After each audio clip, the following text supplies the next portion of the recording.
आओ मोरी सखिया स्वागत में गारी सुना, सुनाओ मोरी सखिया स्वागत में गारी सुना, सुनाओ मोरी सखिया स्वागत में गारी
सरकार के मामा बहुत है कि मामी बहुत है दुल्हा सरकार अपने के।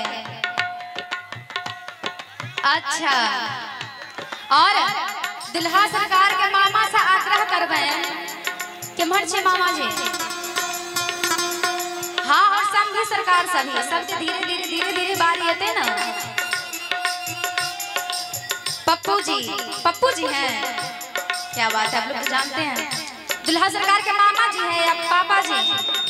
मामा पप्पू, और पप्पू जी से आग्रह के अपने मन से गावे के कष्ट करबे। और समझी सरकार सभी समधी जी के घर छिए, समधी सभी आग्रह करबे कि अपने स्टेज तक एबे। और सबसे पहले मामा जी के ले दुल्हा के मामा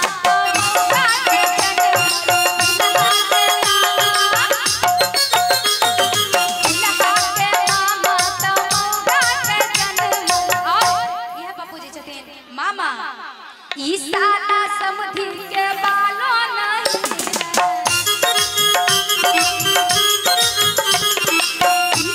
समधी के बालों नहीं। और समधी जी के तरफ से दुल्हा सरकार के जो मामा छथिन उनका तरफ से बहुत सुंदर पुरस्कार। और मामा जी सबके की नाम से पता है, तब ना दौड़ल भागल लेते। हाँ, और समझे छिए दुल्हा सरकार के पिताजी एना होय छे गाड़ी के दौड़ से मंच पर नहीं है। निरंजन राय पिताजी छे, चाचा जी निरंजन राय चाचा जी दुल्हा सरकार के कमहर छिए। उम्र की कमी छे, कनी देखे कनी खड़ा हो जाइयो ना खाली। सरपंच निरंजन जी केमहर छिए, हाथ बता दियो, वीर छे। हाँ, सामने दुल्हा के चाचा तो मौका के जन्म, दुल्हा के चाचा तो मौका के जन्म। हाँ बोलिए ना, ये कौन है? जीजा जी। अरे वाह। और लड़का के बड़े भाई कहाँ हैं? रविंद्र कुमार नाम है। अच्छा, रविंद्र कुमार जी आप किधर हैं? रवि जी, अच्छा।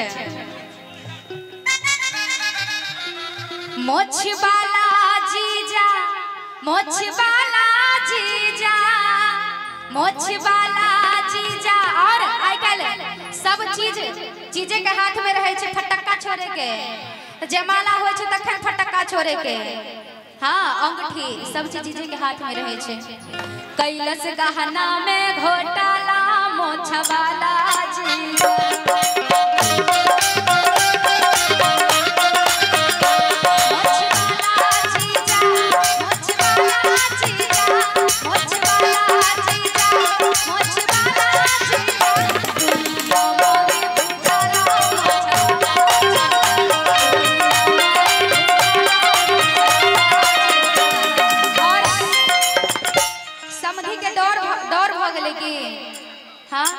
समधि के नाम छे दुल्हा सरकार के पिताजी के नाम छे। अइयो ना अइयो अहाँ के नाम भेले अमन कुमार जीजाजी दुल्हा के जीजाजी।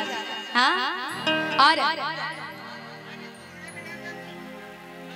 की नाम छे रविनंदन जी भैया दुल्हा के भैया। और दुल्हा के पिता के नाम अहाँ सब किया ने बतावे छी। उमेश राज अहाँ सब कम से कम पकड़ के लियो। हम नहीं चिन्हते थे अहाँ सब चिन्ह छिए।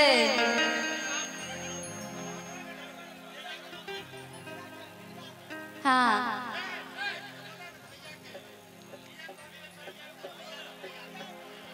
भैया दुल्हा के भैया ये जीजा जी हैं। अच्छा और समधि जी से बार बार आग्रह करे छे कि समधिनी सब होता इंतजार कर रहल या चिन्ह के लिए जे हमर समधि केहन छे कारी छे कि गोर छे केस छे कि केस नहीं छे से देखे के लेल। त कम से कम स्टेज पर एबे तखन ना समधिनी से परिचय होत अहाँ के। हाँ केमहर छे समधि सरकार।